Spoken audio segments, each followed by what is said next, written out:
اعوذ باللہ من الشیطان الرجیم بسم اللہ الرحمن الرحیم الحمد للہ رب العالمین باعث الانبیاء والمرسلین بارئ الخلائق اجمعین ثم الصلاة والسلام علی افضل الخلق محمد وآلہ الطیبین الطاہرین اللهم صل على محمد وآل محمد وعجل فرجہم۔ آج ہمارا درس اور گفتگو عام کی گفتگو کے بعد آج ہمارا درس عام اور خاص کی گفتگو کو تمام کرنے کے بعد المطلق والمقید کے بارے میں ہے۔ المطلق والمقید، اس سے پہلے والی گفتگو ہماری عام اور خاص میں تھی، اور اب ہماری گفتگو مطلق اور مقید کے بارے میں ہے۔ جیسا کہ میں نے آپ کو گزشتہ دروس میں بتایا تھا کہ عام اور مطلق معنی میں کوئی خاص، نتیجے میں کوئی خاص فرق نہیں ہے، نتیجے میں کوئی فرق نہیں ہے، بس فرق اتنا ہے، نتیجے میں کوئی فرق نہیں ہے، بلکہ فرق بس اتنا ہے کہ مطلق اور عام میں لفظ ہوتے ہیں جن کی وجہ سے وہ عموم پہ دلالت کرتا ہے، صحیح۔ عام میں کیا ہوتے ہیں؟ لفظ ہوتے ہیں، اس کے لفظ بھی آپ کو گزشتہ دروس میں بتائے گئے تھے، کل، جمیع، کافہ، تامہ وغیرہ، اور مثلا لیکن مطلق میں الفاظ نہیں ہوتے، بلکہ وہ قرینۃ الحکمت سے سمجھا جاتا ہے۔ کیسے سمجھا جاتا ہے؟ مقدمات الحکمت سے۔ کیسے؟ مقدمات الحکمت سے وہ سمجھا جاتا ہے، یعنی نتیجہ عام اور مطلق کا ایک ہی ہے، فرق بس یہ ہے کہ عام میں الفاظ ہوتے ہیں جن کے ذریعے سے وہ عام ہوتا ہے یا عام کہا جاتا ہے، اور مطلق کو مقدمات الحکمت سے سمجھا جاتا ہے، یہ عام ہے۔ کہہ رہے ہیں المطلق والمقید۔ تعریف المطلق: المطلق هو اللفظ الدال على شموله لافراد متعلقه بعد توفر مقدمات الحکمہ۔ مطلق کیا ہے؟ مطلق وہ لفظ ہے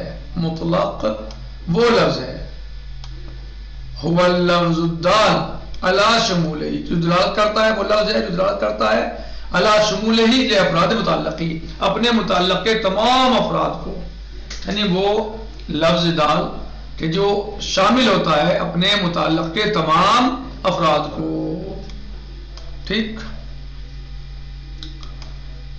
مطلق وہ لفظ ہے جو شامل ہوتا ہے اپنے متعلق کے تمام افراد کو۔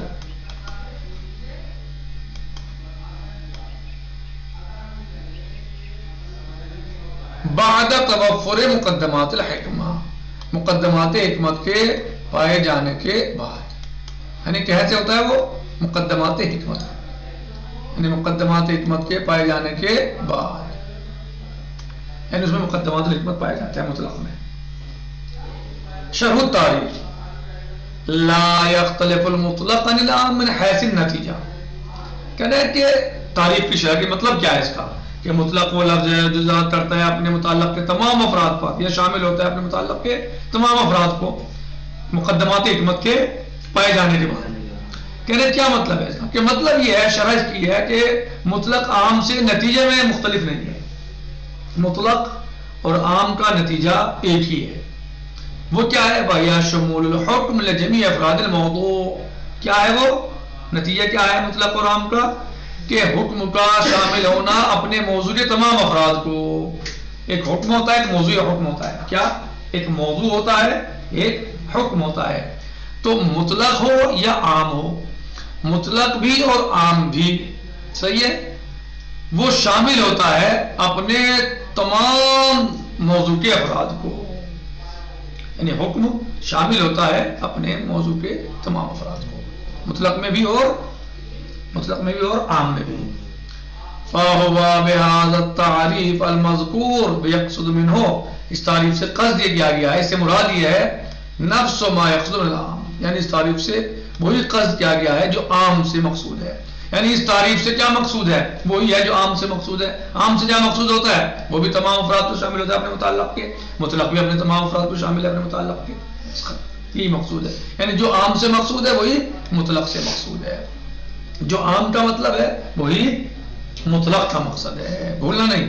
نعم ہاں یختلف عنہ یختلف المطلق عنہ عن العام فی الدلالت علی الشمول. ہاں اختلاف کرتا ہے مطلق دلالت میں کس چیز پہ؟ شمول پر. کیسے؟ فَإِنَّ دَلَالَةَ الْعَامِ یعنی عام اور مطلق کی دلالت میں اختلاف ہے. یہ کہا جائے کیا کہا جائے؟ کیسے کہ عام اور مطلق کی دلالت میں اختلاف ہے. کس چیز میں؟ شمول میں.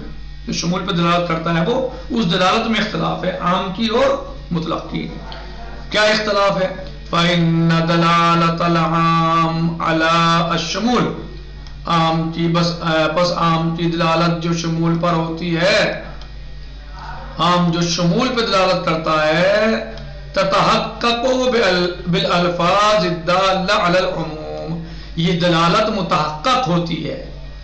عام کی جو دلالت ہے شمول پر یہ دلالت متحقق ہوتی ہے ان الفاظ سے کہ جو عموم پہ دلالت کرتے ہیں. واضح عام اور مطلق کے میں اختلاف پایا جاتا ہے شمول پر دلالت کے اعتبار سے. یعنی اس کی دلالت جو ہے شمول پر اس دلالت پہ اختلاف پایا جاتا ہے. دونوں دلالتیں مختلف ہیں. عام کی دلالت شمول پر الگ ہے کسی اور وجہ سے ہے اور مطلق کی دلالت شمول پر کسی اور وجہ سے ہے.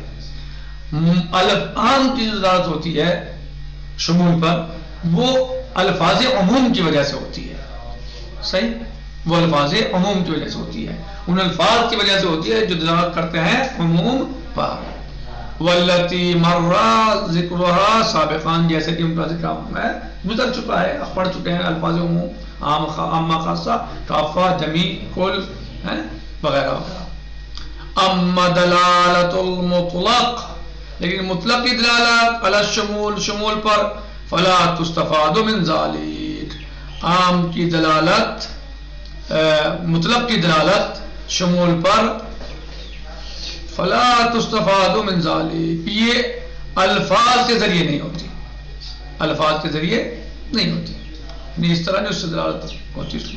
وَإِنَّمَا لِتَوَفُّرِ شُرُوطِ الْإِطْلَاقِ فِيهِ وَالَّتِي سَيَأْتِي ذِكْرُهَا بلکہ صرف اور صرف اس میں اطلاق کے شروط پائے جانے چاہیے ان کے ذریعے ہوتی ہے. لِتَوَفُّرِ شُرُوطِ الْإِطْلَاقِ فِيهِ وَالَّتِي سَيَأْتِي ذِكْرُهَا جن کا ذکر آئے گا. وَهُوَ الْفَارِقُ الْأَسَاسِي بَيْنَهُمَا اور یہی ان دونوں کے درمیان فارق اساسی ہے.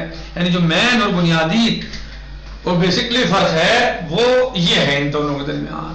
کیا کہ عام میں جو عموم پہ دلالت کرتا ہے عام جو عموم پہ دلالت کرتا ہے وہ ان الفاظ کی وجہ سے کرتا ہے کہ جو الفاظ عموم ہیں.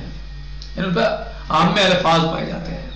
عام میں الفاظ پائے جاتے ہیں جو شمول پر دلالت کرتے ہیں برخلاف مطلق کے. مطلق میں الفاظ نہیں پائے جاتے کہ جو شمول پر دلالت کرتے ہوں بلکہ وہ کیا کے ذریعے سمجھا جاتا ہے؟ مقدمات الحکمت کے ذریعے. یہ فارق اساسی ہے کہ ان میں الفاظ سے مطلق میں الفاظ سے استفادہ نہیں کیا جاتا شمول پر. وَإِنَّمَا لِتَوَفُّرِ شُرُوطِ الْإِطْلَاقِ فِيهِ بلکہ اس میں اطلاق کی شرط پائی جانی چاہیے. وَالَّتِي سَيَأْتِي ذِكْرُهَا کیا ہے انشاءاللہ ان کا ذکر آئے گا. یہی فرق ہے دونوں کے درمیان عام اور مطلق کے درمیان. مثالہ وَأَحَلَّ اللَّهُ الْبَيْعَ وَأَحَلَّ اللَّهُ الْبَيْعَ اللہ نے بیع کو حلال قرار دیا. وَأَحَلَّ اللَّهُ الْبَيْعَ اللہ نے بیع کو حلال قرار دیا. تو یہاں پر کوئی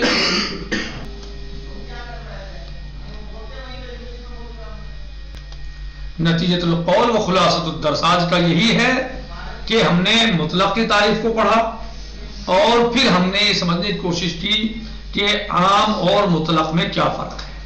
تو مطلق کی تعریف کیا ہے؟ وہ لفظ ہے جو دلالت کرتے ہیں اپنے متعلق کے تمام افراد کے شمول پر، یعنی جو اپنے متعلق کے تمام افراد پر دلالت کرے یا شامل ہو، اپنے متعلق کے تمام افراد کو شامل ہو مقدمات حکمت کے پائے جانے کے بعد. صحیح.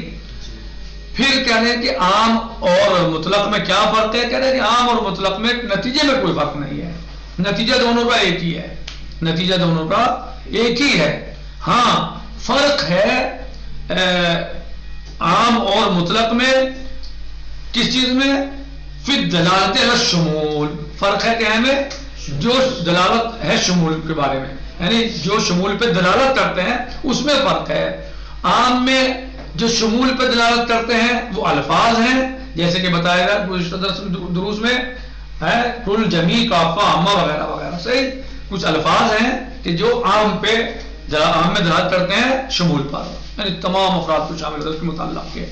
اور مطلق میں ایسا نہیں ہے، بلکہ مطلق میں جو ہے وہ شروط پائے جائیں اطلاق کے، جن کا انشاءاللہ ذکر آئے گا. یہی فرق ہے ان دونوں کے درمیان، عام اور مطلق میں.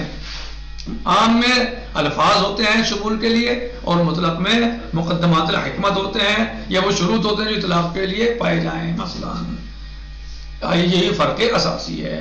مثال وحل اللہ البیع والحمد للہ رب العالمین وصلی اللہ علی سیدنا و نبینا اشرف الخلق محمد وآلہ الطیبین الطاہرین.